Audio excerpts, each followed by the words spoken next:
고린도 전서 우리 2장 10절에서 16절 말씀입니다. 오직 하나님이 성령으로 이것을 우리에게 보이셨으니 성령은 모든 것 곧 하나님의 깊은 것까지도 통달하시느니라. 사람의 일을 사람의 속에 있는 영 외에 누가 알리요?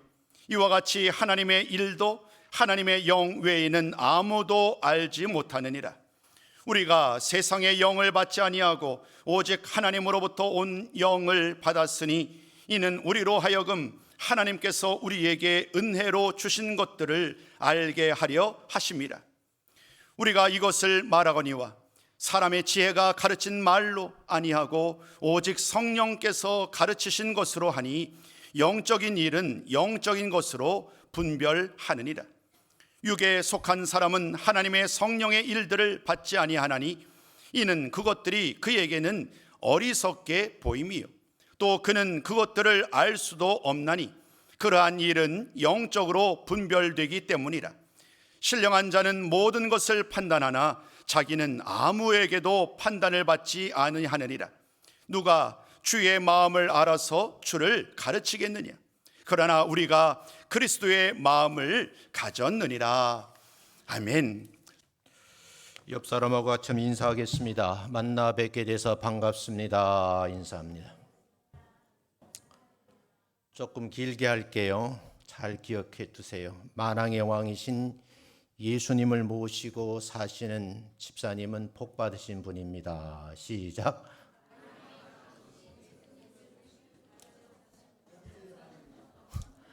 어렵죠? 다시 한번 말씀의 은혜 받읍시다. 오랜만에 제가 강단에 섰는데 제가 좀 변화를 주었거든요. 괜찮아요? 어디가 변화가 됐는지 모르잖아요. 머리를 스타일을 바꿨어요. 이쪽으로 했는데 여기가 머리가 안 났잖아. 그러니까 M자 대머리인데 드러나는데 이렇게 집에서 할 일 없어 해보니까 감춰지더라고. 그래서 오늘 아침에 머리를 반대로 빗고 우리 사람에게 선을 보여서 괜찮아 그러니까 그럭저럭 괜찮다고 그래서 그냥 나왔시오. 근데 괜찮아요? 네. 지난주 오후에 예배를 드리면서 저는 은혜를 받았어요.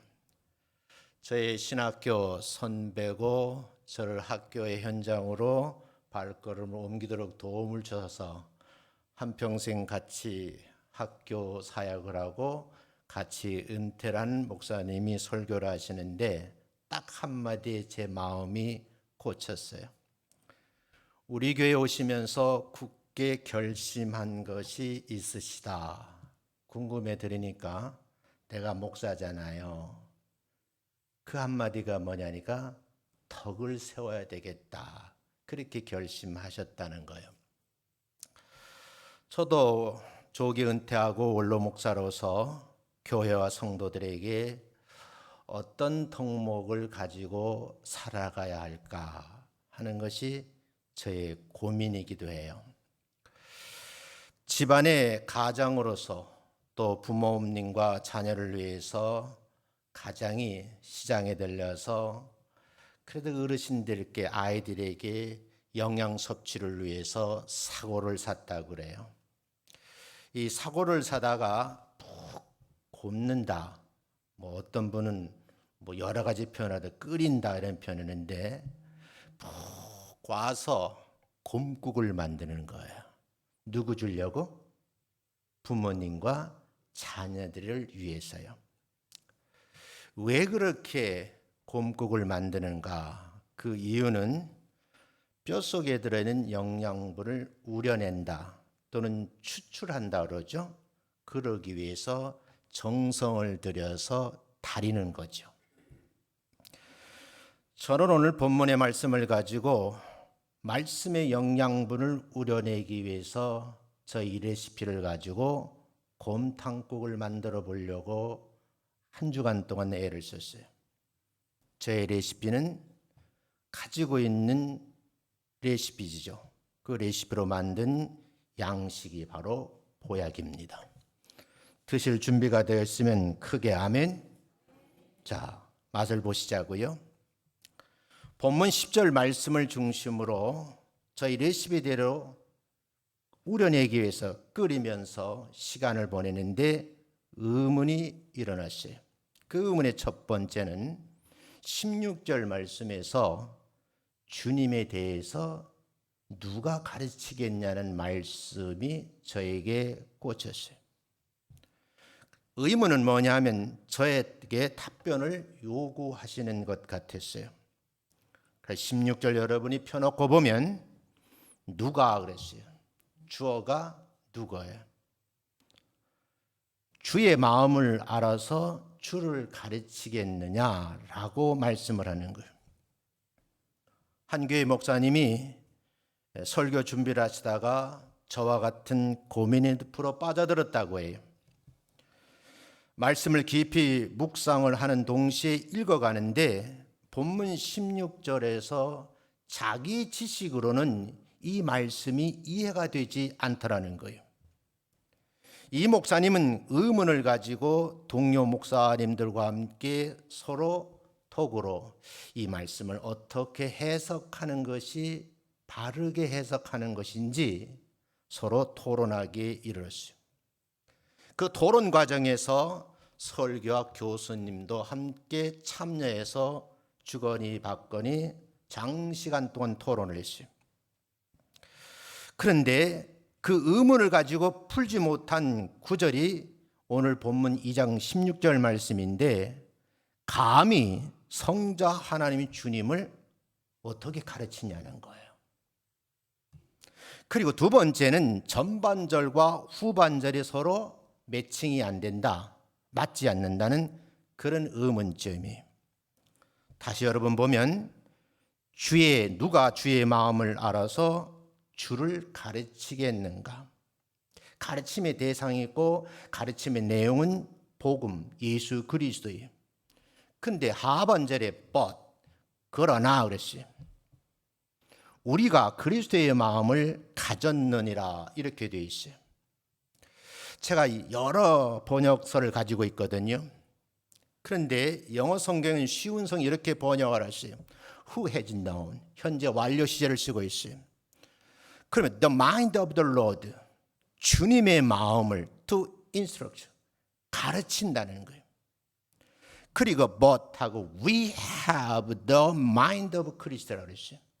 여기서 크리스트, 주님의 마음을 가지고 있는 자라야만 가르칠 수 있다는 거거든요. 근데 이 본문을 보면서 이런 의문이 들었어요. 주님의 마음을 알아야 주님에 대해서 가르칠 수 있다는 전제가 있어요. 두 번째는 이걸 역으로 해석하면 주님의 마음을 모르면 주님에 대해서 가르칠 수가 없다, 이렇게 해석이 가능한 거예요. 이런 질문에 늪에 빠진 목사님들이 톡으로 이 난제에 대해서 서로 이야기를 나누었어요. 그 질문을 던진 젊은 목사님이 저는 너무너무 귀하기도 하고 기특하기도 하고 어쩌면 저에게 고마운 분이기도 했어요. 은퇴라니까요, 다양한 계층의 사람들하고 지금 현재 어울리고 있거든요. 교회도 안 오고 제가 막 분주히 다녀요. 그래서 교회를 다니는데 어떻게 바깥에 나가보니까 교통이 공짜잖아요. 65세 되면 공짜예요. 그 스마트폰 하나에다가 여기 뒤에다가 전철 패스, 노인카 하나 들고 다니면 수도권은 다 다닐 수 있어요. 전철 옆에서 이런 사람 저런 사람하고 얘기를 하고요. 제가 은퇴하면서 결심한 것이 있어요. 하루에 1만 보 걷기. 끊임없이 하려고 노력을 해요. 어제도 1만 4천 보를 아침서부터 저녁까지 걸었어요. 다리에 근육이 생기고 힘이 생기니까 언덕 얼른 뛰어서 올라가겠더라고요. 평생 집에서 나와서 차에 옮겨 타는 걸음걸이. 학교에 가서는 어떻게 해요? 그냥 운동장에 파킹하고 연구실 가고 강의실 왔다 갔다 하다가 밤 10시 되면은 운동에 차 가서 집에, 이게 운동량인 거예요. 운동 부족으로 여러 가지 몸에 이상이 오더라고요. 제가 부지런히 걸어 다니죠. 근데 여러분, 세상을 바라보는 관점이 조금 달라지더라고요. 내가 너무 바빠서 집, 교회, 학교밖에 모르는 사람이 다양한 사람들을 만나면서 내가 세상을 바라보는 기준이 달라지더라는 거예요. 이 기준을 가지고 오늘 본문 말씀을 보니까 그 질문을 한 목사님이 너무너무 귀해 보이는 거예요. 이 구절을 한때 저에게도 궁금증을 가지게 했던 내용의 말씀이 본문과 같은 구절을 읽어가노라면 자연스럽게 목사이지만 성경을 백그라운드로 가지고 있으면 의문점이 생기는 거예요. 질문이 없으면 성경을 읽는 자세가 문제가 있다, 그렇게 지적하는 분도 있으시더라고요. 과연 이 구절이 우리에게 주는 의문점은 무엇일까? 정리해 보니까 두 가지예요. 의문점 첫째, 여기에서 주를 가르친다는 말이 나오는데 세상에 주님을 가르칠 자가 아무도 없다는 점에서 이해가 가지 않는다는 것. 감히 성부, 성자, 성령 하나님이 계신데 제2위인 성부 하나님에 대해서 우리가 인간이 어떻게 가르친다는 말인가? 가르침의 대상이 세상 사람이 될 수, 예수 믿는 사람이 될 수는 있지만 주님의 대상이 될 수가 없다. 이 의문증에 빠지니까 성경이 번역이 잘못된 것 아니냐, 그래서 번역서를 보기도 하고 오류가 아니냐, 원문을 해석하기도 해요. 그래서 저도 이 말씀을 보면서 원문 해석 성경을 들고 왔어요. 그리고 몇 번 곱씹어 읽다가 의문점을 해결하게 된 거예요. 의문점 두 번째는 앞에 있는 문장과 뒤에 따르는 문장이 자연스럽지 못하다. 다른 말은 연결이 잘 안 된다는 거예요. 그러나 우리가 그리스도의 마음을 가졌느니라는 이 말씀, 후반절 말씀에 나오는 누가 주의 마음을 알아서 주를 가르치겠다는 내용과 자연스럽게 전반절과 하반절이 연결이 잘 안 된다는 거예요. 그러다 보니까 토론한 분들 가운데 번역이 잘못됐습니다. 그러니 교수님, 원문 연구하는 교수님에게 이걸 좀 해석을 알려줬으면 좋겠다. 그리고 아니면 문장 구성이 잘못됐을 것이다. 그러니 원문을 봐달라고 하는 그런 이제 여러 가지 요청이 있었어요. 저는 영어 성경을 보면서 하나 느낀 거예요. 이 영어 성경에서는 여러 가지 번역서가 있지만 아주 쉬운 번역에서는 who has known, 현재 완료 시제를 쓰고 있는 거예요. 그러면 the mind of Lord to instruct라는 말을 쓰고 있어요. 근데 여기서 한 의문점이 풀리기 하기 시작하고 뒤에 보니까 but 그랬어요. we 그랬어요. 근데 우리 성경에 보면 우리가라고 번역했거든요.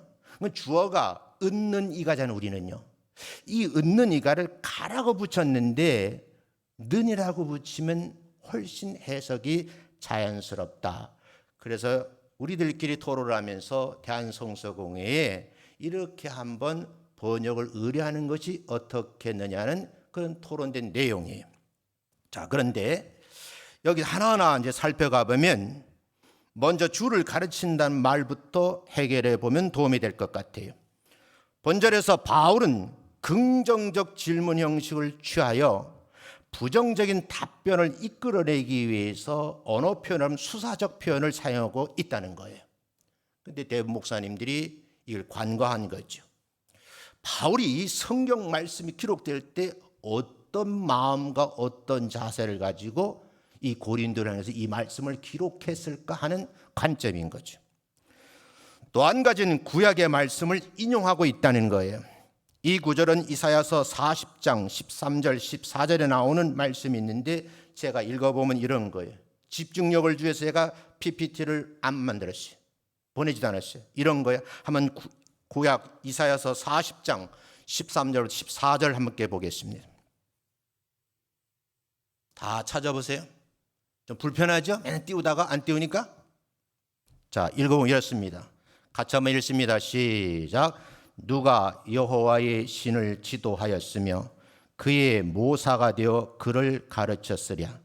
그가 누구로 더불어 의논하셨으며 누가 그를 교훈하였으며 그에게 공평의 도를 가르쳤으며 지식을 가르쳤으며 통달의 도를 보여주었느뇨. 이게 이사야서의 말씀이거든요. 이 말씀을 인용한 겁니다.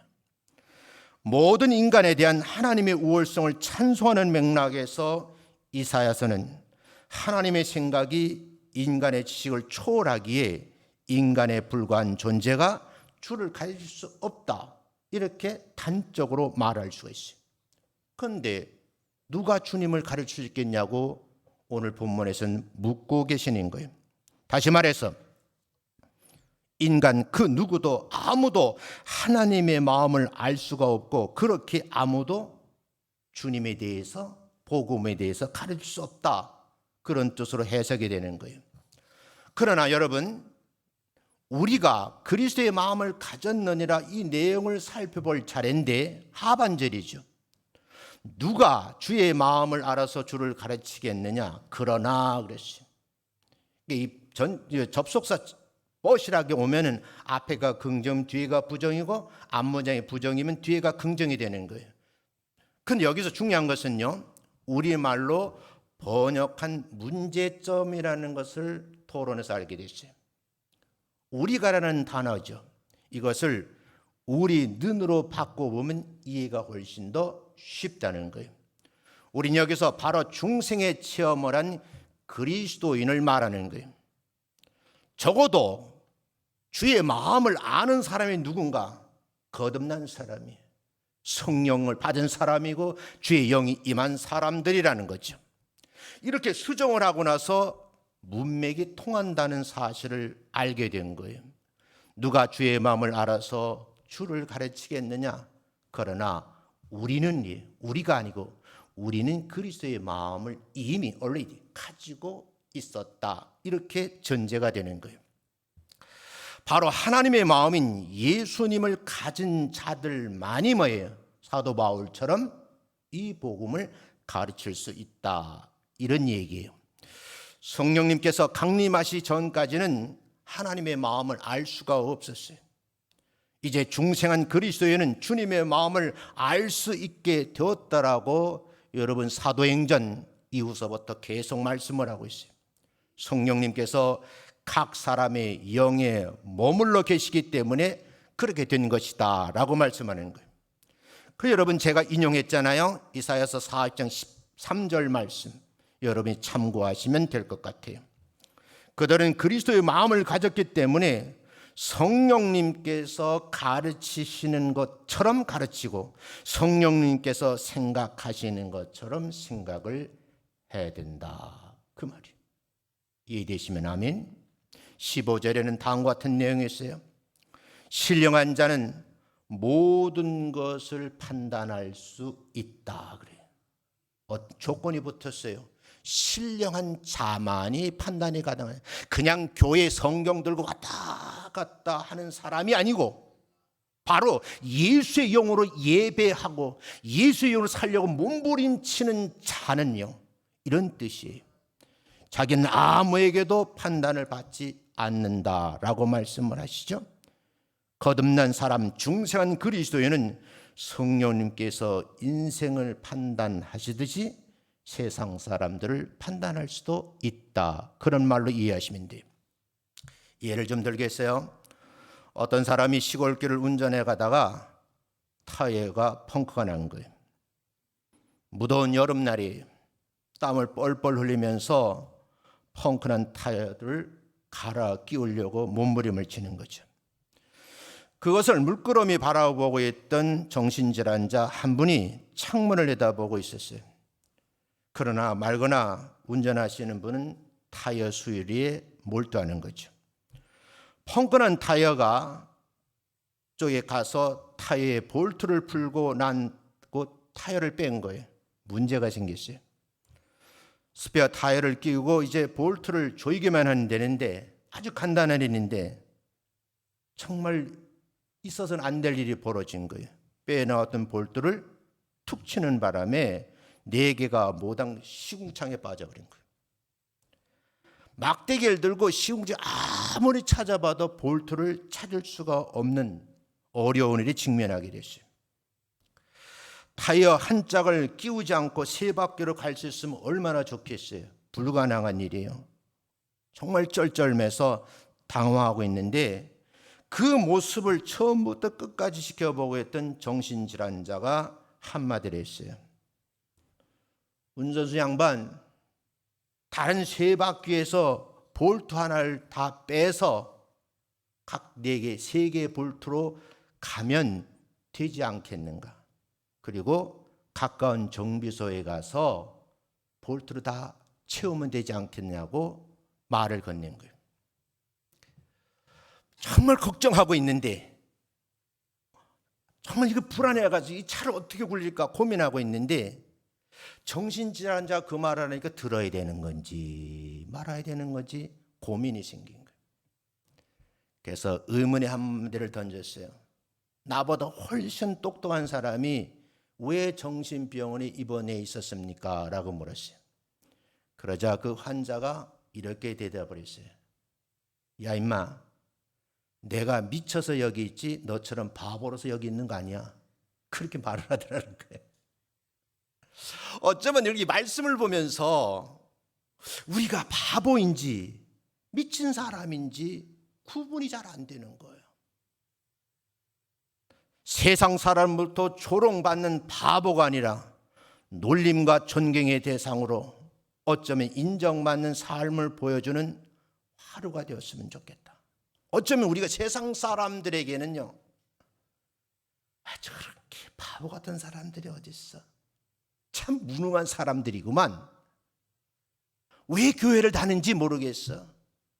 저분이 교회를 20년, 30년, 40년 다니는데 왜 세상 사람도 못한 삶을 살아? 라고 비아냥거림을 받을 수도 있다는 거예요. 반대로 야, 예수 믿는 사람 참 기가 막힌 사람들이야. 놀람의 대상이에요. 정말 저분은 존경하고 싶은 존경의 욕구가 발로 되는 그런 삶을 사는 분들도 있더라는 거예요. 그럼 이런 삶을 살려면 어떻게 되는가? 본문에서는 그 첫 번째, 인간의 지혜는 한계가 있다는 것을 알려주는 거예요. 고린도서 2장 16절 깊이 이 내용을 분석해 보면 누가 주의 마음을 알아서 주를 가르치겠느냐라고 말씀하시죠. 근데 이 구조적 분석인 2가지 질문이에요. 첫 번째 질문은 누가 주의 마음을 알아서 주를 가르칠 수 있겠느냐. 인간의 제한된 능력으로는 하나님의 마음을 이해하고 가르칠 수가 없다고 하는 성경의 말씀이에요. 바울은 적어도 하나님이 주의 복음을 전하고 주의 말씀대로 살려고 하는 사람들이 이 말씀을 가르치려고 하면 주님의 마음을 알아야 된다는 거예요. 주님의 마음을 모르면 가르칠 자격이 없다. 그런 뜻이 돼요. 이 본문을 붙들고 저도 고민하면서 이 목사야, 너는 주님의 마음대로 세상을 바라보고 있니? 너는 주님의 마음을 가지고 세상 사람들과 어울리고 있니? 너는 주님의 마음을 품고 지금 행동하고 있니? 라고 물음에 yes, no로 답할 수밖에 없었던 거예요. 저만 그런 것이 아니라 예수를 믿는 모든 사람들이 주님의 마음을 알려고 몸부림을 치셔야 돼요. 주님의 마음이 아니고 내 마음을 잣대를 가지고 사람을 판단하다 보니까 오해가 생기고 그 늪에 빠져 허우적거리는 거예요. 단연코 말씀드리기를, 교회 신앙생활을 하면서 내 생각, 내 마음으로 하지 말고 주님의 마음을 앞세우는 여러분 되시기를 주의 이름으로 축원합니다. 두 번째 질문은 but, 그러나요. 우리가 그리스도의 마음을 가졌느니라. 이걸 우리는 이미 뭐예요? 그리스도의 마음을 가지고 있는지. 그래서 has known, 현재 완료 시제를 쓰고 있잖아요. 언젠가 알게 되니 지금도 그 상태를 유지하고 있다. 그 말이죠. 인간의 제한된 능력으로는 하나님의 마음을 이해하고 가르칠 수가 없어요. 그런데 하반절에서는 이미 그리스도의 마음을 가진 사람들이 뭐예요? 주님을 가르칠 수 있다. 주의 법도를 가르칠 수 있다. 주의 마음을 전할 수 있다. 이런 말로 해석이 가능한 거예요. 두 번째는 여기서 9절에 2가지 대조적인 집단이 있어요. 첫 번째 집단은 누가라는 말을 썼잖아요. 불특정 주어예요. 단정 지은 것이 아니에요. 그래서 인간의 지혜와 능력으로는 하나님이 이해가 안 된다. 하나님을 모르는 사람이 어떻게 복음을 듣는데 이해가 되겠어요? 제가 평생 목회하면서 안타까운 한 분이 계셨어요. 저를 잘 아는 분이 저보고 그래요. 목사님, 너무 간절한 마음으로 저보고 얘기하기를, 우리 남편 좀 예수 믿게 해주세요. 저하고 한동안 굉장히 오래 있었어요. 근데 그분에게 권면을 많이 했어요. 당신 부인이 이렇게 예수를 믿기를 너무 간절히 원하니 마누라 소원 한번 들어 교회 좀 한번 가봐. 그래서 굳은 마음으로 교회를 갔어요. 갔는데 목사님이 뭔 말씀을 그렇게 길게 전하는지, 무슨 말을 하는지 아무것도 못 알아듣겠더래요. 그 재미없어서 교회 못 간다 그러더라고. 그때 내가 생각했어요. 야, 교회도 재미있어야 되나 보다. 그래서 설교자도 여러분 설교를 할 때 스토리가 있어야 되고 내용을 알아야 이해가 돼야지만 이게 몰입이 되잖아요. 몰입이 안 되면 설교자도 문제가 있는 거예요. 근데 그분이 그래요. 어느 날 같이 앉아 있는데 어느 일이 너무 집중하는 걸 봤어요. 다음 날 내가 또 만났는데 아직도 몰입을 하고 있다. 그게 고스톱이에요. 이야, 몰입 정도가 어느 정도 하면 제가 퇴근할 때 고스톱을 봤는데 다음 날 출근해도 그 축제를 아직까지 고스톱을 하고 있더라고. 예수 믿는 것이 고스톱 하는 거 더 재밌어야 되지 않겠어요? 그렇다고 하면 그 마음을 누가 주실까 그 말이에요. 주님의 마음을 아는 사람만이 가르칠 수 있는 어떤 강점이 있다. 그렇게 얘기를 할 수가 있는 거예요. 두 번째 집단에서 우리라는 특정 집단을 의미하는데 여기서 성령님을 통해서 하나님의 마음을 가지고 있는 우리라는 전제가 있는 거예요. 그리고 긍정적인 메시지를 확인해야 돼요. 우리가 그리스도의 마음을 가졌다라는 말은 단순한 주장이 아니라 사도 바울의 확신에 찬 말씀이에요. 사도 바울이 어떤 사람이에요? 예수 믿는 사람 잡아줄 눈이 시뻘겋게 돌아다니는 사람 아니겠어요? 다메섹 도상에서 다메섹을 가는 길 위에서 부활하신 예수님마다 완전히 변화된 사람이에요. 극적인 체험을 한 사람이고 주님에 대해 너무너무 많이 알고 있는 사람이에요. 그래서 바울은 자신과 고린도 신자들에게 성령님을 통해서 하나님의 지혜와 마음을 체험하는 성도들에게 하는 말이에요. 그런 경험, 체험, 능력을 갖고 있어야지만 가능하다라고 전제하는 거예요. 핵심적인 내용은요, 인간은 스스로 능력으로는 하나님의 마음을 이해할 수 없다는 걸 전제를 해요. 어떻게 가능하느냐? 성령님을 통해서만이 하나님의 지혜와 마음을 이해할 수 있다라고 우리에게 가르쳐 주는 거예요. 고린도 교회의 신자들은요, 어떤 사람들인가? 문제는 많아요. 성령 세례 받고 그 세례 받은 사람들이 다 그리스도의 마음을 가진 사람들이에요. 그 마음을 가진 사람들을 불특정 주어로서 누가 그리스도의 마음을 가르칠 수 있겠냐라고 말씀을 하고 있는 거예요. 여기서 아주 중요한 것, 신학적 중요성이 있어요. 고린도서 2장 16절에는 하나님의 관계에서 인간의 한계와 성령의 역할을 명확하게 구분해 주는 거예요. 우린 스스로 능력으로는 하나님을 이해할 수 없지만 성령의 도움으로 하나님의 지혜와 마음을 체험하고 그분과의 관계를 맺을 수 있다 그 말이에요. 제가 1만 보를 매일 걷는다 그랬잖아요. 공원에 나가보면요, 어제는 그분을 만났어요. 죽을 힘을 다해서 걸어. 근데 여러분, 양쪽에 뭐라 그러죠? 그 지팡이를 짚고 다니는 사람이 허리를 끼고. 근데 어제는 그분인지 몰랐는데 제가 운동하고 있는데 공원에 들어오는데 전동차를 두고 오더라고. 근데 어느 한쪽 구석에 전동 딱 세워놓고 한참 동안 있어. 몇 바퀴 돌을 그곳에 있더라고. 전동차 내리는 것도 그만큼 힘이 드는 것.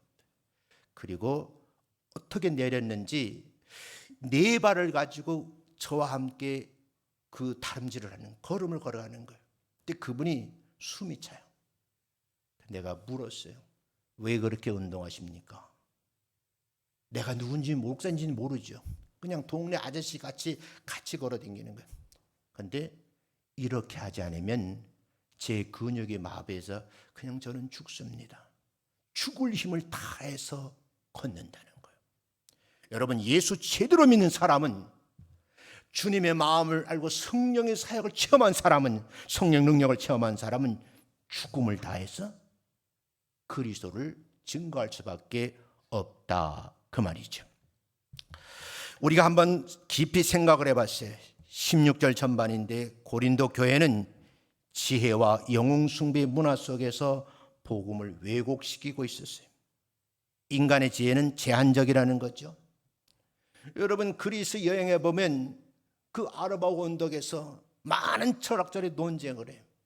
바울이 그 복음을 전합니다. 씨알이 안 먹혀요.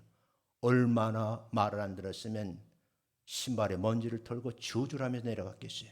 그리고 고린도 지역으로 간 거예요.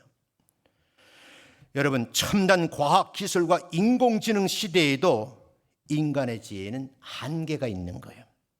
우린 지혜로운 사람을 숭배하기보다는 하나님의 말씀에 귀를 기울이시는 여러분 되시기를 주의 이름으로 축원합니다. 두 번째가 그리스도의 마음을 소유해야 된다는 거예요. 그래서 후반절에 뭐예요? 우리는 바꾸라 그랬죠? 우리 가를 두는 우리는 그리스도의 마음을 이미 가지고 있는 거예요. 왜요?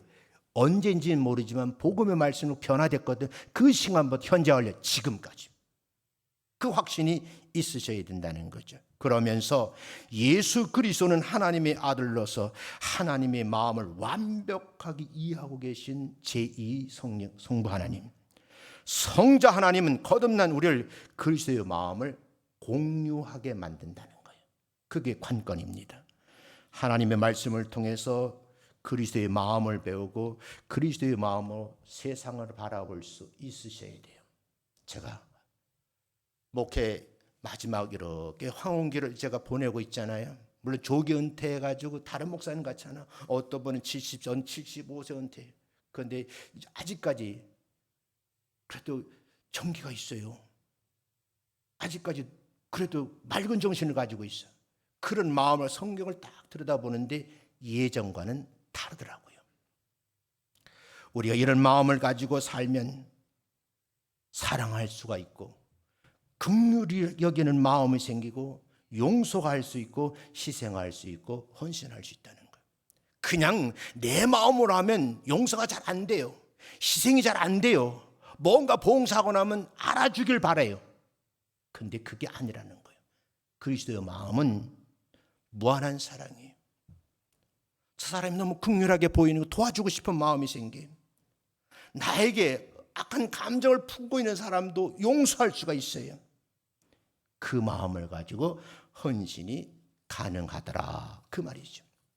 사랑하는 성도 여러분, 그러기에 그리스도의 마음으로 세상을 바라볼 뿐만 아니라 변화시키는 데 주인공 되시기를 주의 이름으로 축원합니다. 그리스도의 마음을 갖고 있지 않으면 세상은 보이지 않습니다. 제가 요즘 느끼는 건 뭐냐면 내가 특정인을 변화시키려고 몸부림쳐 봤어요. 바뀌어요, 안 바뀌어요? 안 바뀝니다. 여러분 다 느끼는 거잖아요. 우리 집사는 지금도 그래요. 저하고 긴 세월 30몇 년을 같이 살았잖아요. 당신 이 버릇 못 고치네. 못 고쳐요. 우리 집사는 버릇 고칠 수 있을까요? 안 고쳐져요. 어떻게 돼요? 내가 변하는 수밖에 없어요. 그리스도의 마음을 품고 내가 변하면 세상 사람들이 변하는 걸 볼 수가 있다. 그래서 그리스도의 마음을 품으라는 거예요. 어쩌면 개인적인 삶, 가정, 사회, 문화 전반에 걸쳐서 변화를 가져올 수 있어요. 내가 변하지 않는데 다른 사람이 변할까요?